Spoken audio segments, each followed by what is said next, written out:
Има от днес телевизия Шумен. Това е Малвина Беднарек от Полша.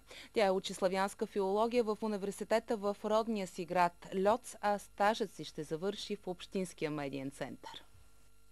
Малвина е в България по студентската програма за обмен на кадри Сократ Еразъм. Това не е първото й посещение в Шумен. Летния семестър миналата година тя следва в Шуменския университет епископ Константин Преславски заедно с курсовете от специалността българска филология.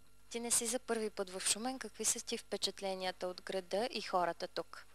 Хората са много добри, гостоприемни, много ми помагат и се грижат за мене. А градът може би не е голям, но е спокоен и много ми харесва. Освен български, Малвина знае още словенски, руски, немски и английски език. Тази година е последна за нея в специалността славянска филология на Лудския университет. В нашата телевизия Малвина ще бъде на 3-месечен стаж, защото през май месец и предстои държавен изпит. Какво очакваш от стажа си в телевизия Шумен?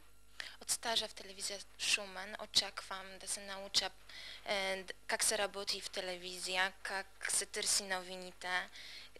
Искам да погледна как работят другите журналисти, репортери. Това за мен е много интересно и за това съм тук. С новите си колеги от телевизия Шумен Малвина сподели, че е избрала България за стажуването си, защото иска да научи езика по-добре и да се реализира в нашата страна като преподавател по полски. Ние й желаем успех и пълен напред!